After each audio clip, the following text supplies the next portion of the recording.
And welcome back to the Cover 3 podcast here on CBS Sports. That's Tom Fornelli. That's Danny Kanell. That's Bud Elliott. I'm Chip Patterson coming to you live at youtube.com/cover3 and everywhere you get your podcasts on demand.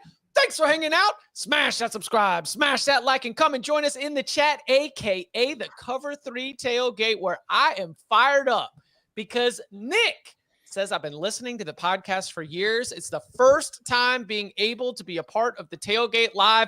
Feels like mini Christmas. Welcome, Nick. We are glad you were able to join as well. Happy Veterans Day to all of you who have served. We appreciate your service. And for those of you who are able to maybe pull up a chair and join us live based on the holiday, thank you so much, Nick. Obviously, you are among that group. All right. Little bit, one more from the tailgate here because I thought it'd be just a fun conversation to get us rolling because it is a Monday, which means we've got a pun for the review, more notes from the weekend that was. We'll be talking a little bit of rankings in Poll Assassin, or Hellman's Stack of the Week, a fantasy update. And while the coaching carousel doesn't have a big swing, we do have an update at the Conference USA level, but multiple updates when it comes to the assistant coaching carousel. What does that mean for some programs we always have our eyes on? So at 9:29 a.m. Eastern time, our good friend Ryan, who would you rather have at quarterback?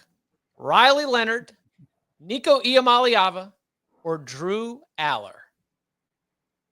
One game. So question on three similar teams. One game, or are we talking future? I like it as a who you got. Like we're going, like you've got the rest of your team put together. These are your three options at quarterback. Who do you want? And we're not taking any kind of injury questions around, Nico into consideration. So I'm not going to do this straight up tomorrow. I'm just Nico. Yeah. He can run and throw. So can Riley Leonard. I was going to say that too. He's getting better. And we haven't seen Nico like the full scale that we thought we were going to get early this season. Now that's why I asked upside, because if it was upside longer term, I think I'd go Nico. But right now, I might go Riley Leonard. But then his schedule hasn't exactly been the same, so it's kind of like compare these teams versus the opponents. What's crazy is that our first two answers, none of us included Drew Aller. And Drew Aller can run too, as we saw in that. Remember the offensive plan at the very beginning, those opening drives against Ohio State. He was out there. He's done sprint away from you, but the boy can scoot a little. Yeah, but he also was just 13 of 21 with an interception against Ohio State 2 weeks ago. I mean, it's relative to competition, right? The Irish schedule has been pretty lame, but I think Riley Leonard is playing the best of these three right now. Agreed. Yeah. But Tom would say I would take Nico. I would take Nico. That's what I was going to put that caveat. If it was building for next year, for the next, for the next year and a half, I would probably take Nico because I think he has more upside. It sort of depends on who the opponent is, I think. Like, I think the potential variance that I get with Nico maybe suggest I want him. And who else is around me? If I have a really, really good team, like if I had that Georgia team that smacked TCU, I think I would rather have Riley Leonard because I feel like the variance is smaller. I kind of know what I'm going to get with him. Okay. If I need to play giant killer and I need that potential just crazy game, then I think I'll go with Tom. I think I'll go with Nico. Yeah. Like if you need somebody to drop to throw a 65-yard pass down the sideline, you're not taking Riley Leonard. No. I mean, if you're playing a elite team, which quarterback do you think has the best chance of winning that game for you? Riley Leonard, Nico out. Really? Right now. And again, I'm not taking the I think I would take Riley Leonard. I think I would too. Yeah. I love all these Georgia fans trying to pawn Mike Bobo off on FSU. Now, if they want to get Buster Faulkner, right? I'm guessing these Georgia fans actually want to come back. All right. Speaking of Riley Leonard, speaking of Mike Bobo's future, Mel Tucker, come on down. Let's take a spin around the carousel.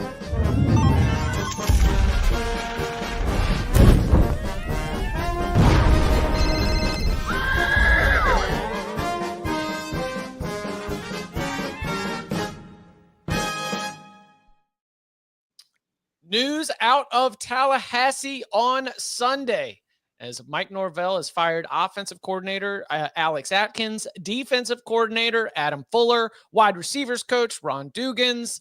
Danny, are you an assistant coach for Florida State now? What's going to happen the rest of the way? I understand that if you are Florida State at this point in the season, 1-9 overall, the remaining games are your FCS game against Charleston Southern on the 23rd. So we are off this coming week. I understand the timing there. Florida then at home in the regular season finale, then your season will be done. So what do you think? What are the next steps, and what do you make of Mike Norvell starting to do this shakeup right now? I think it was necessary. I thought, it's bad because the losses keep getting worse. Like against North Carolina, I was like, man, that was the most embarrassing loss of the season. And then it's Notre Dame. It's even more sideways. It's like that might have been the most embarrassing loss of the season. I think you're trying to do something to show a fan base which is pretty much checked out on the season. Hey, we're taking steps to correct the issues that are there. And the first step is cleaning out some of the coaches, showing the people, hey, we're going to make these drastic changes. They're coming. Here's some of them. Because I don't think they're done yet. I'd be curious to know what Bud thinks about that. I think there might be a couple more coming. And then as far as what direction they go, I don't know, but I think this does help them. And we talk a lot of this about the direction the teams go, firing coaches earlier than ever to try to get the front of the line for the next coach. I think that's probably why it happened now, early November, to try to make sure they could potentially get in both coordinators before they're taken from somebody else. Yeah, I think there's a couple reasons you do it now. Number one, you have the break after the Irish game, and then you have Charleston Southern coming up. So it's kind of a natural endpoint because they had 3 bye weeks this year with the game against Georgia Tech in week 0. I also think it helps you signal that you're not firing Mike Norvell, which people who I think we respect in the industry were tweeting and like texting around weird stuff about that on Sunday. And I was like, guys, what? Yeah, I'm willing to be totally wrong about this. They're not going to find $60 million to fire a guy who just went 13-0. Okay? They're going to have to pay tens of millions just to do That's these. What I'm saying. You got to find a buyouts. replacement too. Right. Yeah. So I'm like people were like, "Bud, are you seeing this?" I'm like, dude, if that guy knows what's going on and I don't, cool. I'll eat it, but I'm pretty sure that I got the goods on this, and he doesn't. So it's only cost you $7 million to make this move, plus whatever you got to pay to get the new assistants in. That's a lot cheaper than 60 plus. Mm-hmm.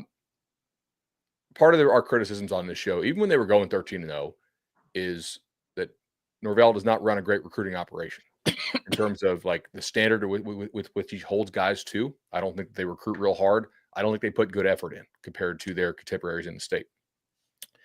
I also think that there's an issue with the balance of the staff in terms of who you hire to have like what are you valuing in terms of putting together a staff? How much do you value recruiting ability? It's not just all NIL. I think Florida State's the highest bidder on almost every good player they get. I think their recruiters suck, to be honest. So you could probably save yourself some NIL money if you get some guys who are actually decent with relationships, people skills, sales, all that kind of stuff. To that end, if you're going to fire Fuller, whose defense is ranked like in the 50s, and it's not good, and they haven't had a turnover in 8 weeks, right? And they don't trick anybody. It feels like people have good confidence when they play them. And I think the reason why you fire him is because recruiting there, it's a major issue. He's a liability in recruiting at that level. Maybe not at Memphis or Marshall, but with those top level kids. Then you also got to turn around and fire the OC who's overseeing the offense, even though Norvell's calling the plays. That is 134th in the country. So, and I think by firing both coordinators, it also allows you to make additional changes. Like I don't think they're going to keep Randy Shannon as the full-time D coordinator, but he's called the defense before. You do need somebody to call the defense for the next 2 weeks. Can I interest you in a Shane Waldron to call the offense? I mean, if a lot of people are really kind of trying to pawn everybody else off on the Knowles. Well, I just think that like with Florida State's drop issues, getting an offensive coordinator who has 3 receivers within 5 yards of each other on every play, it could help maybe get a deflection. Like if it goes off somebody's hand, somebody else can maybe get it. As long as it's caught by your team, that's a reception. Okay. No matter how many times it's bobbled. Is working for Mike Norvell's Florida State staff an attractive job? Do you think he's going to enter obviously asking you to try to put on the objective position of somebody who sort of tracks the market, talks to a lot of assistants and people on staffs across the country. Is that something that you think that he's going to be able to go and land, capital L, land somebody? I think yes and no. Okay. I think yes from the standpoint that they're going to pay, clearly, right? I think no from the standpoint that if you're a really attractive candidate, you probably don't take this job because you use common sense. It's like, is Norvell going to be there in 26? Probably a pretty good chance. Is he going to be there in 27? If I'm like playing the odds and I'm a coach thinking about uprooting my family, I got to say no. No, it's not a hard no. I don't know that no, but is it really likely that he's going to be there? I would say it's low because I think this is going to be a hard thing to pull out of to the standard that FSU fans want. I don't think it's hard at all to turn around, win 6, 7, 8 ball games next year. Like they've lost a lot of one-score games. They've only recently kind of, quit and got in some positions really dinged up. But like the standard is what you want the standard to be. The only reason he's not fired this year is a $60 million buyout. Like you can't go 1-10 at FSU. Like that's fireable immediately, with the exception you just got a huge deal.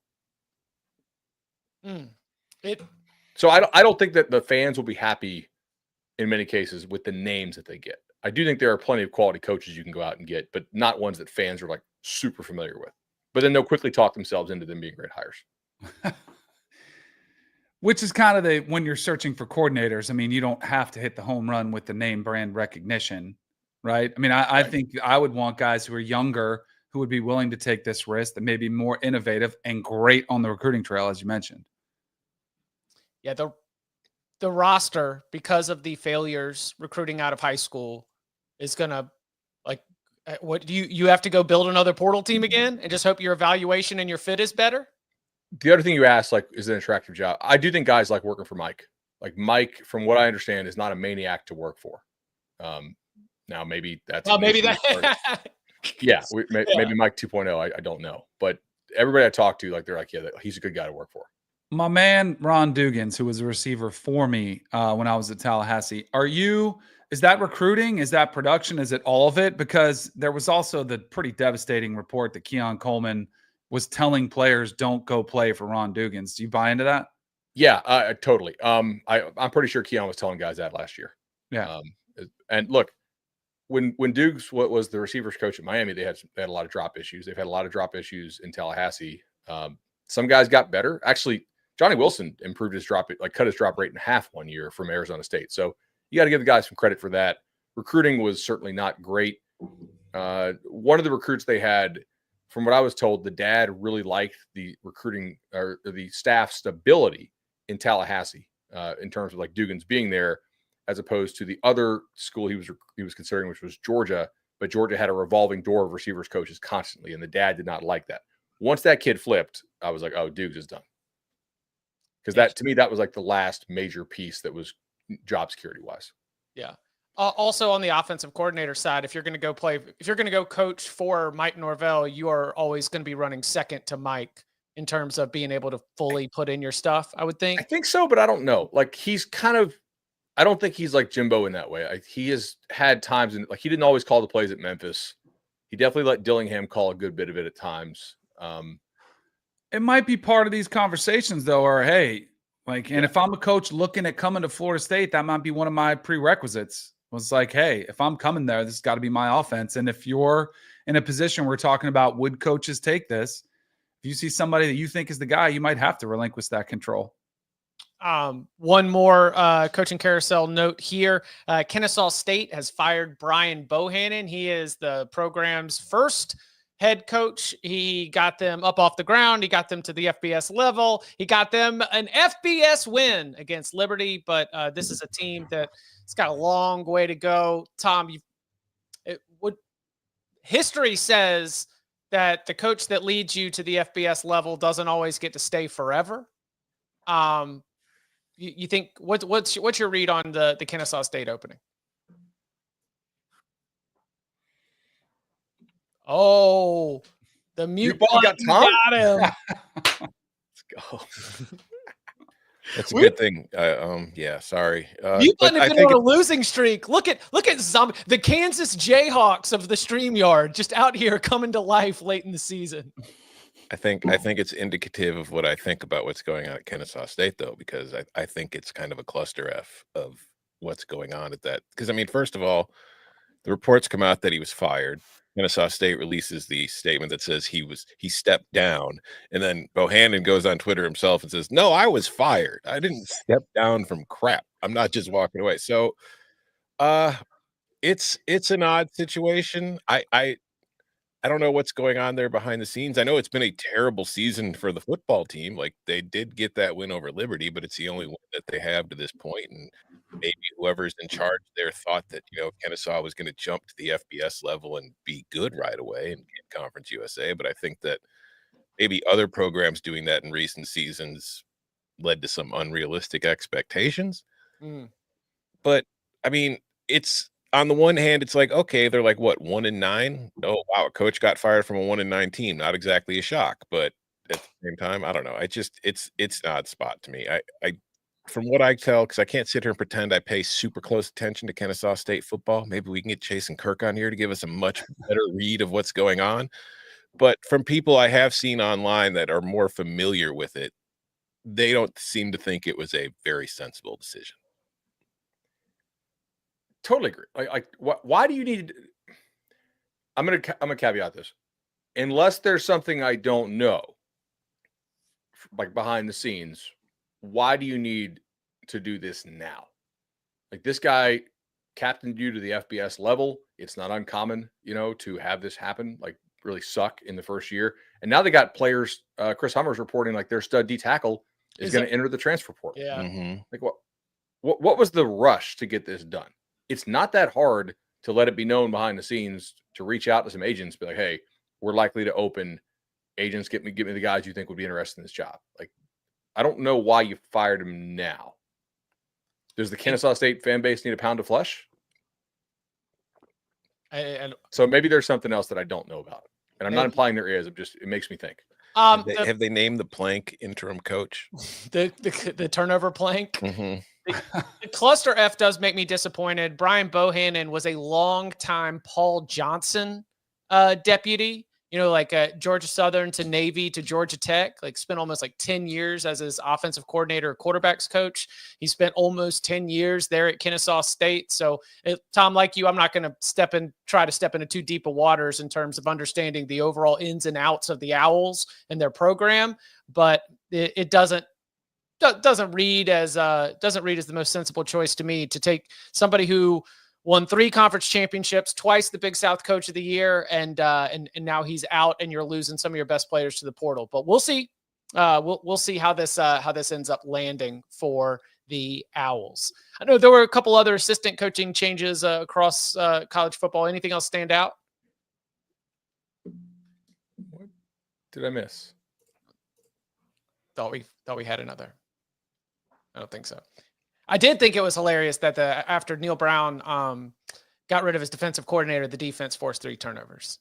I didn't put all those together, but Forced? Well, or received? Yeah, there was right. Okay, but you returned one of them for a touchdown. In a 7-point win, your defense under new leadership was directly responsible for 7 points. So Brendan Sorsby also directly responsible for about 14, maybe more. Okay, coming up on the other side, taking a look at some of the changes in the rankings, and upon further review has got headaches upon headaches of tiebreaker scenarios. All that and more next.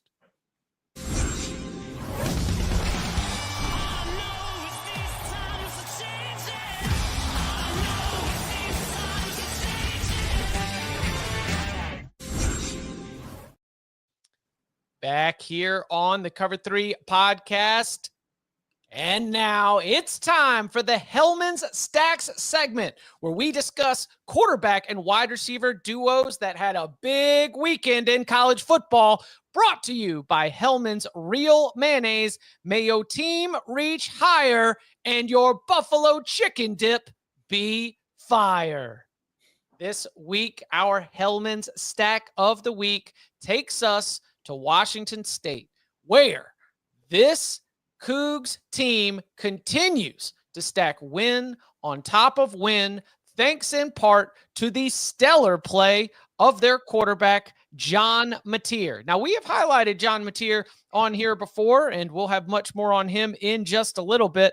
But against Utah State, Mateer was an absolute star. He can be a dual threat player for sure, but this time he got it done with his arm as well. 4 touchdown passes, 3 of them going right to Kyle Williams. Kyle Williams finishing with 5 receptions for 55 yards and 3 touchdowns as Washington State tops Utah State 49-28 to improve to 8-1 overall. But I know we'll have more on Mateer for in just a second. But what'd you make of the performance by this stellar quarterback wide receiver duo in the win over the weekend? I mean, they're the stack of the week for sure. Like they absolutely crushed it, just scoring touchdowns. 3 touchdowns, 5 receptions. That's the ratio I like from my receivers on my fantasy team. So great job, Williams. Mateer, just his yards weren't even that insane. No, it was like 179 yards. But yeah, touchdowns count, baby.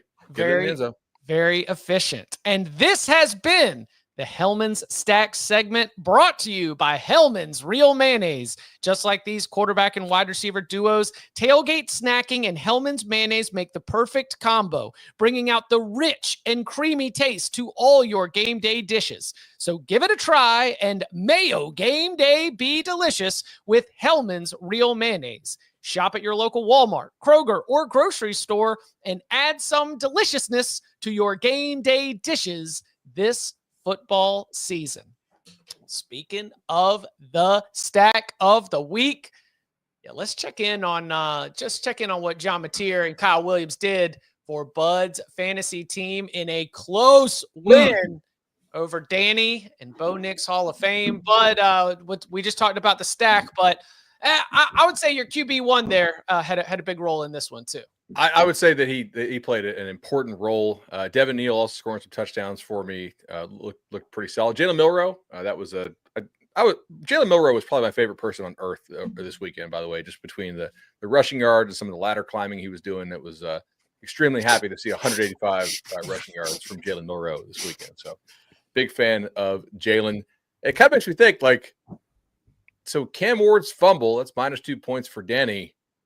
I mean, he has who I think should win the Mackey, Tyler Warren, 8 receptions, 75 receiving yards, 2 rushing touchdowns.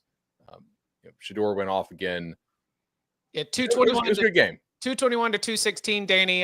Where do you think you left a little meat on that bone? Bud brings up a great point on the Cam Ward fumble. The meat that's left on the bone is not being able to get Travis Hunter as my wide receiver, but we've already revisited that. And he mentioned Tyler Warren being the Mackey Award winner. That might be the biggest runaway we've seen in this awards history. The way he's playing. I think Harold Fannin for Bowling Green is really good too, but I mean, right. Warren is they're putting him in Wildcat. He's got rushing yards too. He's a freak. Yeah, that's he getting some pass attempts in over the weekend. Also in that win against Washington, which I did watch. Despite everything we said on Saturday night, took a little effort, but I was able to go back and pick up some information from that. Let's take a look at the other matchup. It was Chip against Tom. Ooh, Inner Sandman slipping a little bit. Tom, the Lava Llamas, 197 to 159. Who is the MVP? Who gets the game ball? This was a total team performance. You need a team performance to get on a 3-game win streak like the Lava Llamas currently are. Welcome to last place, Danny. I hope you enjoyed and get used to it because you're going to be there for a while. Quinn Ewers deserves a ton of credit for this. He had the 5 touchdowns, 333 yards passing, which was good for over 46 points.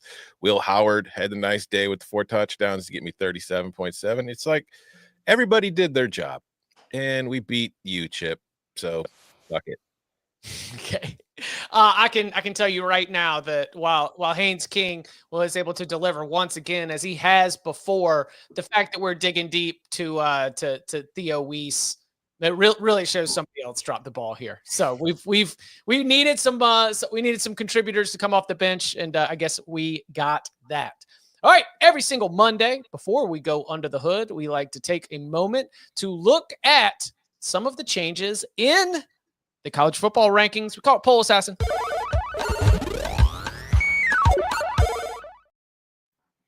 Well. Indiana finally in the top 5. Now, there was some wondering on Saturday night's podcast if the fact that they struggled with 5-5 Michigan would prevent them from being able to make that move, but the losses to Georgia and Miami end up opening the spot. The Hoosiers now up into the top 5. Danny, what else stood out about some of the changes in the rankings this week? So I love that Indiana finally got a little respect. Like you, I was worried that maybe they would diminish it because it was only by, a slim margin, and the got kind of close in the second half. So I was glad they got the respect they deserve. I have a question for you guys. What do you guys think is worse? Losing on the road to a team that's probably going to finish 7-5 in a Power 4 conference, or losing at home to a group of 5 team that is around 500 in the MAC? So Notre Dame and who? Miami.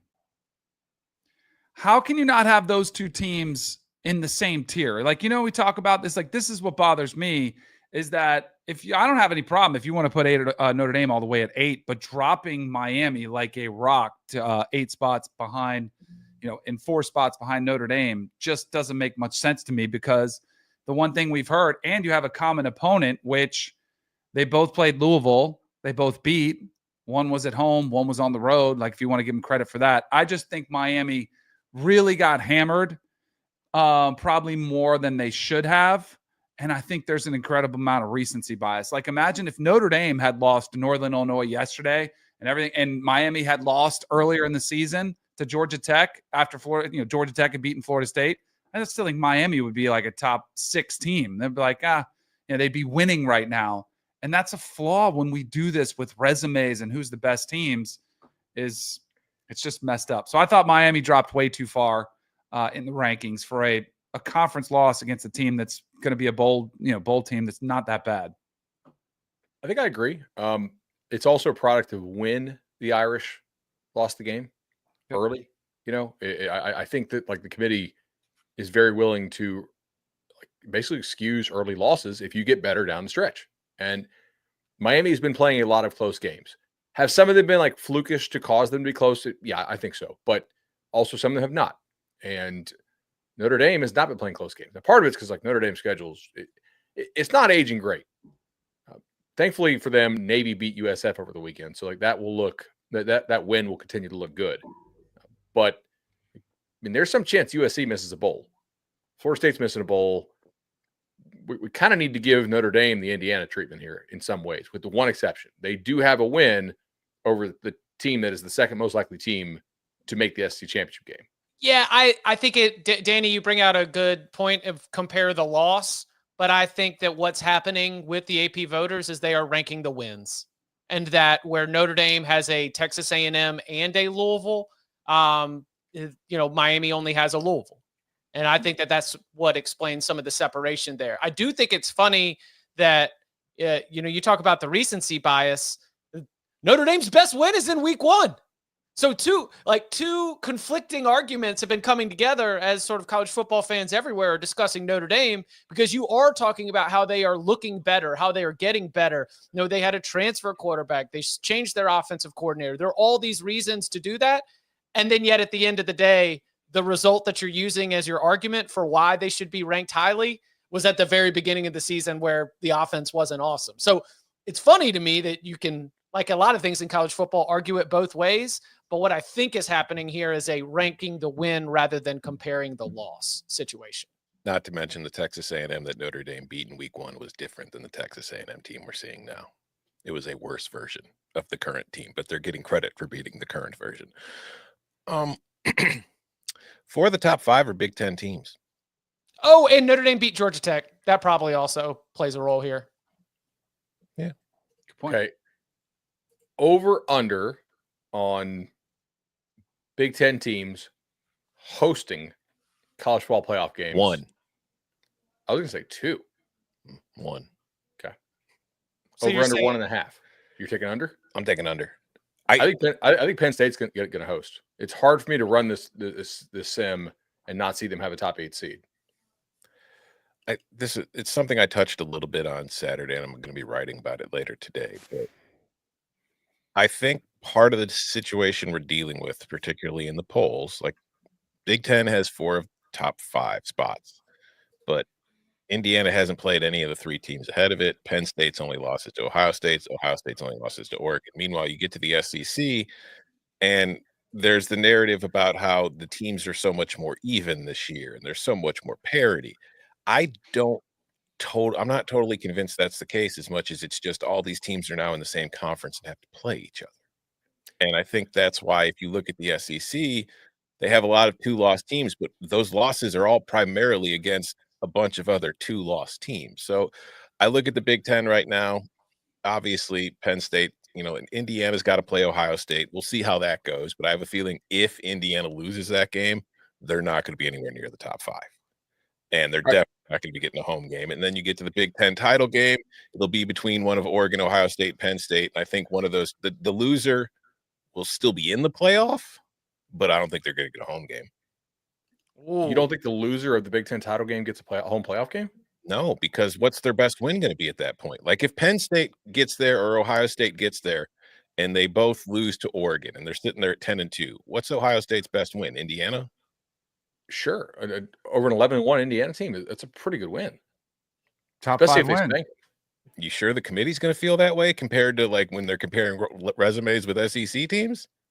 I'm fairly sure that they're not going to pick multiple SEC teams to host it. Yeah, I think the Big Ten championship loser, as long as it is Penn State or Ohio State, unless somebody gets hurt, I think, like I've got Ohio State losing again and getting the 5 seed. Cool. And I think Penn State will get like the 7 or 8 seed. History suggests to me that the committee's going to give SEC teams favor.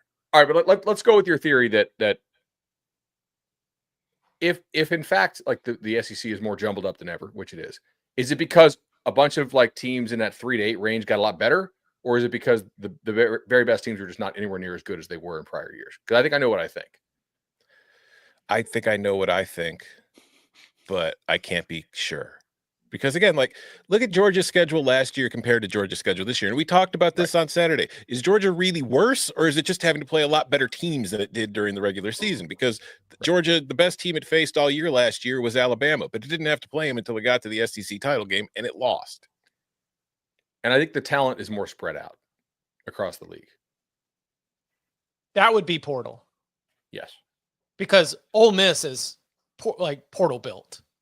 Third year in a row of guys not wanting to sit around, going to actually be able to play. Like playing time is still the most valuable commodity you can offer. Right. Texas has a wide receiver and a tight end in the starting lineup that came from Alabama. Yeah. It is definitely it's a lot of the top the teams with the war chests are in the Southeastern Conference, and as some of that top end talent continues to spread around, I think that we could look at that as we point to modern roster construction. I think that's what we're seeing in the SEC. And look, we've known for a long time in some of these other conferences, you don't have as many teams that are trying to be at the very top. And I think that's why you're not seeing that same kind of parity in terms of the number of teams that could occupy the top 2 tiers of a conference.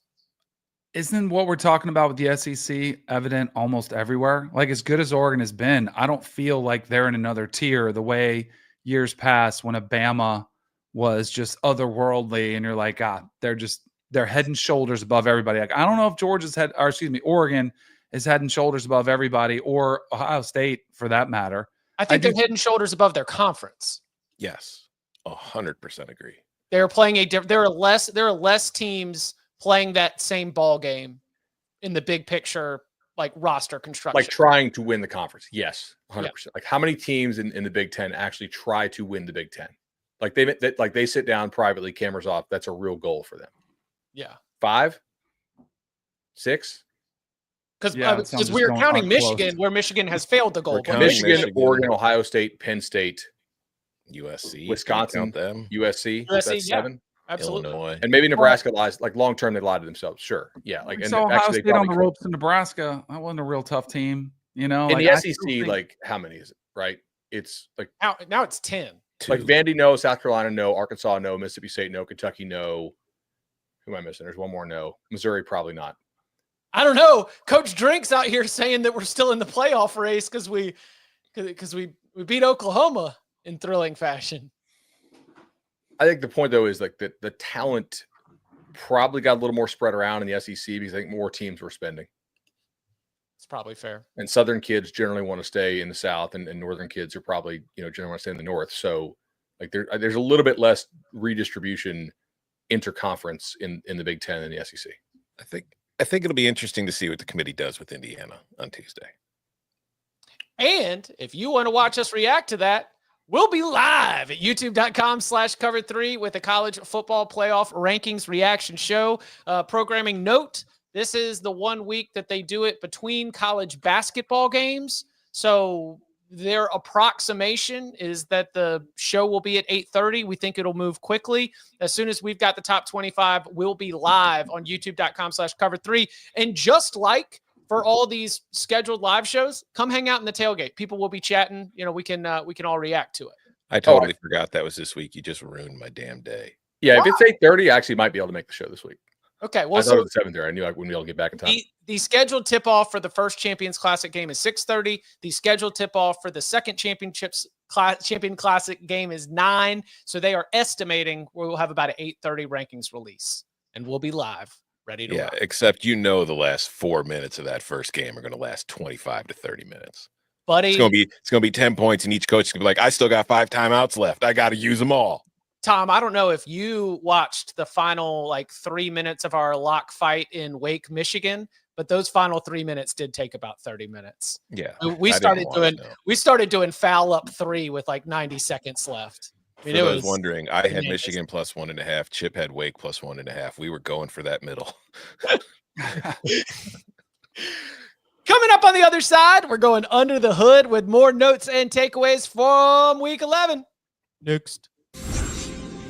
CBS Sports HQ, giving you college football coverage unlike anyone else. We're talking Big Ten. Pre- and post-game coverage. Are you encouraged with the way that this team responded? Along with breaking news. A lot of movement in the rankings this week. Highlights and expert analysis. That streak could be in jeopardy here. Sure. What was your main takeaway from this game? How impressive was his domination? That really changed the football game. Let's go ahead and have some more fun. Another wild ending. The chaos continues. Turn to CBS Sports HQ. Back here on the Cover 3 podcast, lots to get to, including some crazy late night results that have led to some conference-wide action. We'll get into all that going under the hood with a pun for the review. There were terrible calls. Do we want to go ahead and jump in? After further review.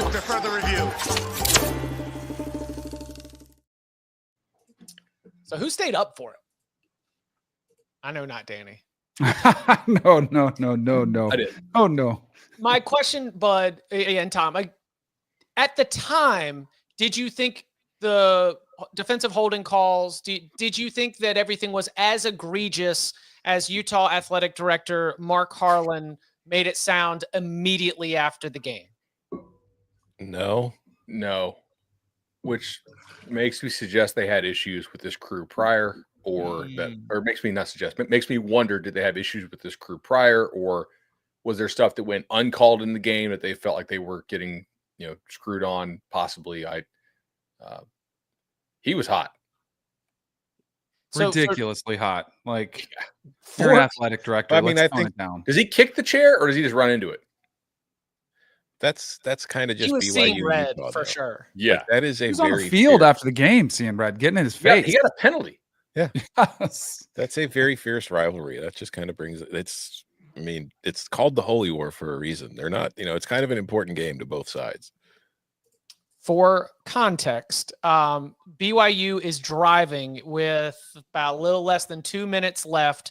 It's 4th down. Utah appears to get a sack that essentially would have won the game for the Utes, but there was a defensive holding call that allowed BYU to continue and eventually kick a game-winning field goal from 44 yards out to win the game. Was it 22-21, right? Mm-hmm. Yeah. So They were on their own 9. Like, if you missed it, I'm sure everybody's seen the review, like the replay now. They were on their own 9. The game was over if you make that sack, and it stands there. But, and I give Brock Osweiler a ton of credit because he was all over it right away. He showed the call, showed the play, and said the officials got it right. Like it was, and I've seen about 8,000 different phone videos. Have you guys seen all the different angles? Because as if the TV isn't enough, there's some on the field. And anytime you can see, there's like a jersey pull that's pretty egregious that I think the official just saw that, and you see that kind of jerk, and it's like, oh, this is easy. You throw the flag.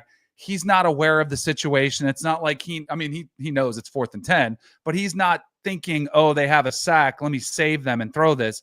His one responsibility is to watch that receiver against that DB, sees that hold, and it's like, I'm going to throw the flag. I hate that it came down to that, but you know what I would say to Utah is, yep, that made it 1st and 10 from the 19. Yeah. They still had to go.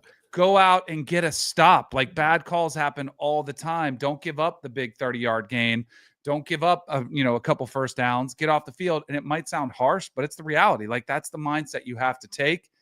And I don't know when they started yelling about the calls, but the minute you start arguing about a call, it becomes distracting. And then you start making excuses and you don't execute as well. So it almost feels like they were yelling about that call as BYU was marching down the field. And I get it. It sucks, but that's not why you lost the game. It's not, it didn't help you, but it definitely is not the reason. Yeah, I get it too. Like I mentioned, there's the heated rivalry aspect of this is definitely playing a factor, but you also have to look at the situation Utah's in. It's been an absolute nightmare of a season. Like, they come into the year, they're considered one of the favorites to win the league. Their quarterback dies. They have an awful season where they're losing these games they weren't expected to lose. They lose their offensive coordinator. So they get to this rivalry game at home, and they've got a 2-score lead over the undefeated top 10 arch rival. They've got a chance to win the game, and they blow it. Like, they blew the lead. So the refs are kind of catching the heat for everybody just being pissed off at themselves for losing the game. That's really all this is. It's perfect for a rivalry passion, that it's like a fight with a family member where you realize the thing that you're fighting about isn't actually the fight. Like, you're not really mad at me doing this right now. What you're mad about is this other thing. And that's everything okay at home, buddy? Look, I am not here in this household. Hey, trauma dump. Here in this household, we're good. Okay. But things get a little tense when you're trying to schedule out holidays, right? You're trying to figure out when you're trying to figure out like what we doing where. You got big families. Things can get a little tight. Okay. But we're good. Everything, no players only meetings. Everything inside the casa. We're okay. All right. More upon further review. Bud, which one to go? So I've been thinking about this. Like, how many of these rivalry games that we're going to have this year kind of suck? Like, Ohio State, Michigan, probably not as good as it normally is, just given how down Michigan is. Better not be, for Ryan Day's standpoint. Like Florida State, not nearly as good as it usually is. I mean, Clemson, South Carolina, like South Carolina is better than they usually are, but Clemson is materially worse, I think. So like that's lost. It could Auburn. be close, but it lost a little bit of juice. But you've got a good point that I don't want to cut you off. But my counter is that we get the Texas A&M game of like a century. That's like the kind of game that's going to rip the earth open with everything that's packed into that emotionally. For sure. Oregon, Washington, like USC, Notre Dame, like a lot of these normal Thanksgiving, like the Egg Bowl this year will be like the largest Egg Bowl spread we've seen in a long time. I'm kind of glad that we have the 12-team playoff to give us more juice on some of these games, because if we had the 4-teamer, we would have kind of a crappy Thanksgiving weekend. And now call it artificial, call it whatever we want. Like, more of these games, I think, have some like juice and some stakes to them. Like what, Alabama's game against Mercer this week? Correct. That one I think is pretty huge. Obviously, FSU Charleston Southern's pretty big. Oh, we can't forget there's the playoff eliminator between Mizzou and South Carolina this Saturday.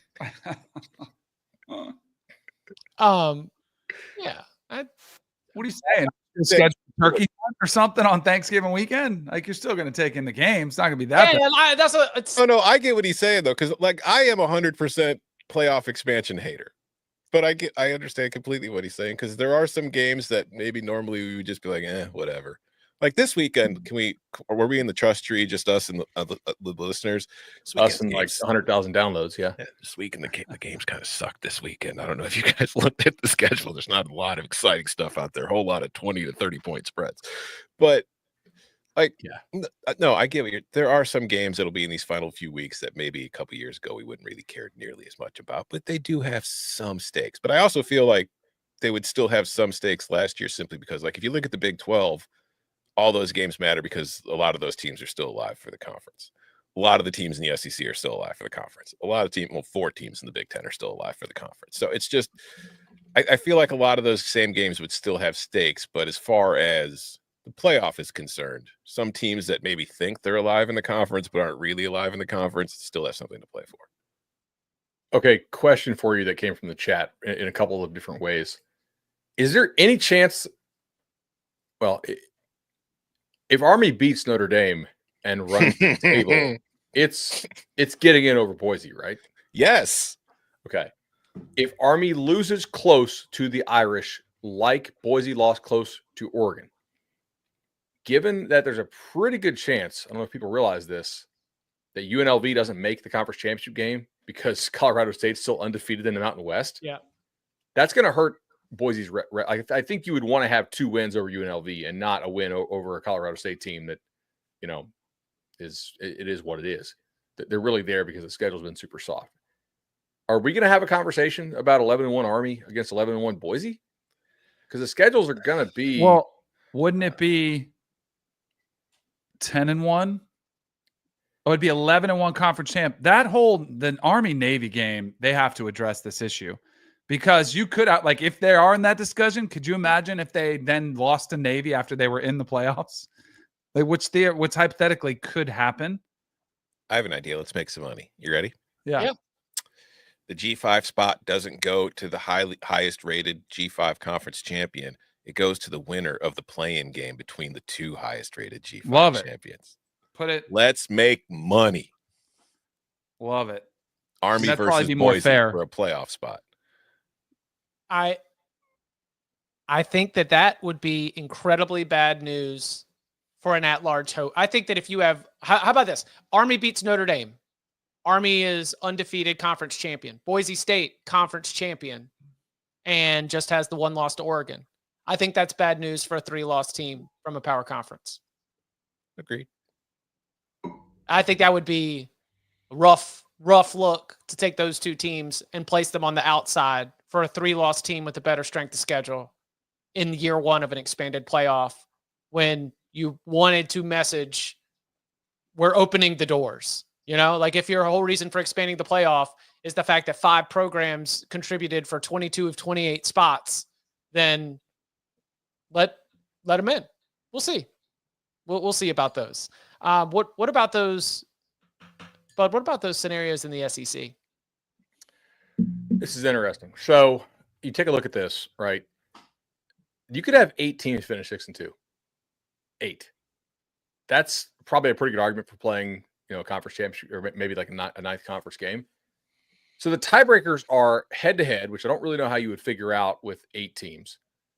Record versus all common conference opponents, like whoever they all played, which I don't think there's anybody that would have played all 8. That would be a really kind of weird, straight to try to shoot. Record versus the best common opponents. Okay. Cumulative conference winning percentage of opponents. That's probably where this thing breaks. And then capped relative scoring margin, if we need to. We won't get there. I don't think we will get to capped relative scoring margin. I don't think we will get to the Sports Source Analytics team rating. And I don't think we will get to commissioner's draw in the office. Just pulling names out. I know. I really wish. Can you imagine the ratings that would do, though? It would be incredible. So I imagine the conspiracy theories that would go, like, weighted. It's a weighted coin. David Stern froze the quarter. No, he knew which one to pick. It's funny because this is where something like Tennessee's loss to Arkansas, for example, could hurt when Arkansas has lost to other teams that it would potentially be tied with. This is where, depending on who your other losses are to, if you get at the very top Tennessee might make it through the first tiebreakers because they would have in this scenario, some of the good wins that you need, but then the bad losses would end up coming back to get you. I haven't run this for the SEC, but before Clemson's loss to Louisville, I ran it for the ACC, and it basically came down to the conference opponent's winning percentage in conference play, which was 6 to 10 games of swing games that would end up deciding who would end up getting in. But again, Clemson lost, not as important anymore. But I don't know if we'll get there with the SEC, given who the losses would be to for all these teams to get to 6-2. Y'all haven't gamed this out yet? No, what? I thought you were bringing the Bud bot. I thought we'd gone beep beep boop bop bop bop. I did not Bud bot this. Okay. I think there actually is a chance that A&M loses to Texas and still makes it though. Like if other crazy things happen, that would be wild. How about this? Would you like to have divisions back? Not really. No, I would just like more conference games. I've been on this for years. I want 10 conference games. I like especially now that they're this large. Like I wanted them when there were 12-team leagues because at least that way you would see everybody far more often. But now that you got 18 and 16 teams, you don't need nearly as many non-conference games. So play 10 conference games. It'll separate everybody. You won't have this kind of stuff going in. Same. And have all Power 4 conferences do it as well. Mm-hmm. Everybody goes to 10 conference games. We avoid some of this because and especially like if we're getting to the spot now where we're going to have 3 teams in play for at-large berth or 3 lost teams in play for at-large berths, just add more games to the conference schedule because then the losses really won't be as punitive. Like you can still get in. Yep. I like that. And you'll make more money. I got a couple. All right, let's go. Upon further review, I know we have some very unpatriotic picks on this show sometimes. Some guys really love to fade our military. Not today, though. Shout out to the veterans on Veterans Day. Somebody pointed out in the chat. So we did not get that off the top of the show, but we, of course, love our veterans and support them and thank for all that they've done. Yesterday morning, was up early, out in a little jog. Normally I go on a jog at the top off, getting a little sun, and I'm taking in the reaction pod in my ears, get caught up on everything. Yesterday, came up to a railroad stop. And the train, they actually had some issues, so it was stopped. So, like, people are starting to congregate. And I'm like, oh, geez. I'm like, I don't want to see people in my shirt off. I just want to keep it moving. And guy has walking his dog out there, and he goes, hey. He goes, I'm listening to your boys right now. And I said, so am I. I said, I am too. I showed him. He showed me his. So we started talking. It turns out he is a Florida Gator. Mark is a Gator fan, graduate. And we were talking about the Texas game. And I said, you know what? I said, it was ugly. I said, I think they did the right thing by not playing Lagway. I said, I still think they could get potentially LSU or Ole Miss at home over these next 2 games. And he said, I think so too. He said, the SEC just isn't that good this year. So from the mouth of an SEC guy, a Florida Gator, I'm just saying, he must be paying attention and we're having a good influence on him, recognizing the conference isn't that dominant. So it was good to talk to him. And thanks to Mark for his support on the pod. The other thing I saw, clearly, I think this is Cam Ward. The Canes reliant too much on Cam Ward, none more so than on the first drive of the second half when they came out, and it was the Damian Martinez show. They come out and they hand it off to him. I counted them earlier. 1, 2, 3, 4, 5, 6, 7 straight. Damian Martinez runs. Then it goes to 4th and 1. And that's when you try the pass with Cam Ward. I don't know. I thought that was a mistake, especially from a Mario Cristobal. I'm going to be physical type guy. I thought that might have been the moment that he kind of let the game slip away from him. And I heard you guys talking about this as well. And for Tom Fornelli, as much as I hate to admit this is that game that probably doesn't matter. The regular season doesn't matter. I don't think that one hurt Miami at all. Yeah. In their chances to make the college football playoff. But I'm starting to see a scenario unfold, and we talked a little bit about it early on the show. How do you penalize teams? Because I was talking this morning. It's like, well, This means the ACC is only getting one. And this means the Big 12, all these SEC teams and Georgia losing and all these 2 losses stacking up. How do you penalize teams for getting to the conference championship game? So like the loser of that game, if it's 11-1 SMU, 11-1 Miami, how do you penalize the team that loses? I am not the most frequent tinfoil hat guy, but one line that Bud dropped a long time ago that I do think I am on board with is it would be unhealthy to penalize championship game participants. And that if the selection committee comes out here in competitive games. Now, if you get rocked, like if you go to the conference championship game against a conference title contender, you get blown out of the water, then yeah, you can have a different read on a team. But losing a competitive game in the conference title game, if those teams end up going from playing for the conference title to not hosting a first round game, while someone else who didn't even make the conference title is hosting a first round game, I think that would be problematic moving forward and probably contribute to getting rid of buys altogether. And this whole automatic buy for conference champions, I think that would be gone real fast. Glad you brought that up because it reminds me of something. I owe Bud an apology. A few weeks ago, I yelled at him for making that point because I misunderstood what he said when he mentioned it was rigged. I'm sorry, Bud. I went back and listened the day after and realized what you were talking about. And I forgot to apologize on the show, even though I meant to. So I'm doing it now. I'm sorry for yelling at you. I misunderstood. Tom, I appreciate how hard we're trying to work on our communication on this show. And I really appreciate your apology. Yeah, let's go. All right. We both got to be better active listeners, and we really don't have that many differences. I don't think. Yeah. Like I actually tried to game this out this morning. You asked, did I run the Bud bot? There is one scenario in which I think I actually could see a team being penalized. Actually, well, 2, for losing the SEC championship game.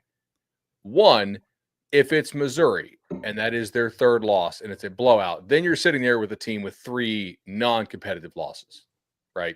Bama blew their doors off. A&M blew their doors off. If Texas does it too, then I think you could have a real issue there. 2, if somebody gets hurt. Seriously hurt, citing the Jordan Travis thing. If I obviously knock on wood that it doesn't happen, right? We hate injuries, all of us played at some level. If Milroe were to go down and it looked serious, you'd probably have to think about keeping Bama out the playoffs at that point. Yep. I don't think you could go from playing in a conference championship game to being not in the playoffs. Well, unless you're yeah. If you're 9-3 going into it, you could very much be left out, and you should be. Yeah. Right. I mentioned it a little bit earlier. I was appreciative of the way Penn State handled its business against Washington. 4 drives lead to 4 touchdowns. You had that thing 28-0, and then you were just kind of able to put it in cruise control. You ran the football effectively. Efficient day for Drew Aller. And the other side of this is we talked about, Washington's crazy, back and forth. Every single road game, every single game outside of the Pacific time zone has been a loss for Washington. We want to talk about who's been the ultimate loser in the time zone battle of Big Ten expansion. Washington, the loss at Rutgers, the loss at Iowa, you beat Michigan and USC. Those were both games in Husky Stadium. So the loss at Penn State. The good news is you are back in the Pacific time zone for the rest of the season, but all of the back and forth did not help Washington, at least in the results, because the level of competitiveness as well as the outright results had the Huskies as a very poor team on the road outside of the Pacific time zone this year. I was actually, you writing part of my column for me. Thank you, Chip, because I was actually going to touch on some home road splits for both Washington and Iowa this season, because there's some very interesting numbers in there. Yeah. Makes you wonder some stuff. Are you alleging something nefarious? I don't know. We'll have to read Big Time when it comes out on Tuesday. Cannot wait. Big Time? Chip won't read it. No. I'm in. I'm back. You got me. Amanda will read it. Amanda will read it. Chip won't. Anything else before a pun for the? How about listen? This is late in the show, but how about this, Tyler?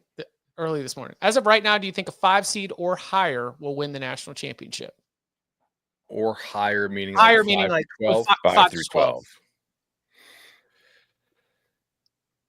No, because if you're giving me like Texas, Oregon, and I get buys into the next round, I'm avoiding the potential attrition that comes with playing an extra hard game. I think I'll take one of the top 4. I mean, obviously I don't think that the Big 12 team has a snowball's chance in hell. Miami has some chance. Like they have played at a really high level at times this year. Now, if you flip the question, do you think the 5 seed can win the national title? I would say yes. Not that they will, but I think they would have a pretty decent shot of doing so. I think the 6 could too. Yeah, no, I mean, like when I'm starting to game this out, I'm thinking Alabama's probably not a top 4 seed. We'll see, but I think Alabama could win the national championship. So Q Robinson is out for the season for them. Like that's another important piece on defense. I don't think that defense is all the way fixed. I think they played pretty well on Saturday, but I mean they've played some pretty crappy offenses. South Carolina, Missouri in recent weeks. Are you 100% out on the idea that Georgia could win the national championship? Definitely not. You kidding me? Like just 3 weeks ago, they went and they beat the crap out of Texas. So Georgia could end up being an 8 seed. Yes, Georgia could win it. Yeah, I think I'm out on Georgia. I'm out on Georgia. Are you more out on Georgia or more out on Bama as far as winning the whole thing? I'm probably Georgia. Probably Georgia. Yeah, I think I'm more out on Bama. I'm not in on Bama either. I look at Georgia and it's like, man, they've played like 6 great quarters all year. It's like they're so inconsistent. It's like they've had a lot of mediocre wins where they didn't play great. They were great for a half against Alabama. They absolutely destroyed Clemson. They were great on defense against Texas. The offense in that game was still an absolute poop show. So I don't know. Like if I said to you guys, and this is a question we've probably asked in the past, would you want Georgia and Bama or the field? Years past, we would have said jumped all over Georgia and Bama. I 100% would take the field, and I don't think it's close. This year, yes. Yeah. Right. I think I trust Alabama more than I would trust Tennessee. Yes. I think I trust Alabama more than I would trust Ole Miss. And that's not fair. I don't know with that secondary. Listen, you're talking about a lot of very smart positions. I'm thinking about number 4 and number 2. And I'm just like, if you get into those games and you just need somebody to go be a hero, Alabama has somebody with the ball in his hands who could absolutely change the outcome of a heavyweight fight playoff game. That's a dumb knuckle dragging football opinion, but we haven't seen the playoff. We haven't seen the full expanded playoff to think about what it takes to be able to get all the way through it. Maybe it is. You guys think Indiana can win it? The national championship? Mm-hmm. The national championship? Do you think they can? No. I kind of do. Like Penn State, Ohio State, Oregon, yes. I think they can win the whole thing. I do not think Penn State can. Do you think Indiana can? No. Okay. I wouldn't bet it. The other problem with Bama is Bama's like optimal form is run the absolute crap out of Milroe. Correct. And his legs are the best thing about that team, not his arm. That's kind of hard to do 3 games in a row. I mean, you can do it, but especially if they don't get a bye, you're going to face – he got dinged up, and he has been nicked up a good bit in his college career. Like, that's why I liked him so much on Saturday. It's like, okay, he's healthy. It's off a bye week. If he gets dinged, he's got 3 weeks to heal up. But playoffs a little different story. I mean, you're going to go SEC title game if they make it, right? Especially if they lose. You got that one, and then you got 3 actually like legitimately hard games to win. Got about 11 days between each game. That helps a lot more than 7. So also, if you can take away talk about for 11 days. Also, if you can take away Milroe's legs, I think you beat him. Like I haven't seen him do enough just throwing the football, which is way easier said than done. But Vanderbilt kept him in check. Now was that because he was banged up against Georgia? But that goes to Bud's point. Like, can you do this 3 games in a row? This is, I mean, this is a little whatever. We're kind of running long here, but let's just go. Can Oregon win it? Yes. Can Ohio State win it? Yes. Texas, I think we all agree probably can. Penn State, I'm saying no. Bud, you're saying yes. Chip, Danny? Which team? Penn State. No. We've already done Indiana. Can Tennessee win it all? No. Yes. Same. With that D line. Now, will they? I don't know, but Tennessee could win it. Agreed. BYU. No. Not without those refs helping them, huh? Let's travel with them. Can Notre Dame win a national title? Yes. Come on, we've got a lot of Notre Dame fans in the chat. Let's give them what they want or really piss them off. Yeah. Notre Dame can win it. In a normal year, no. In this year, given how down the very best teams are, I think the answer is yes. Yeah. I would take Notre Dame before I would take Tennessee, I think.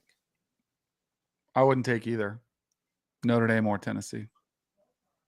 But I could see with this field of contenders, Notre Dame running hot and being able to ride Riley Leonard to a national championship. I think the Morrison injury catches them in the playoffs. Oh, when they have to face any one of actual these passing teams attack, with a yeah. passing attack. That's Yeah. All right. Makes sense. You want to keep going, or is that your I think list? we've covered them all now. I mean, can Missouri win a national title? No. Wow.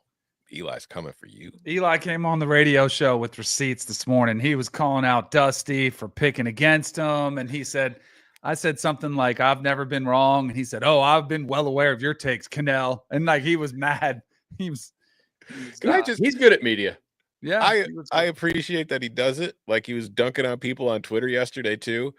I just feel like the way that I won that game against Oklahoma, I don't know if I'm going to be puffing my chest out after that. Like that was pretty random number generator shit right there.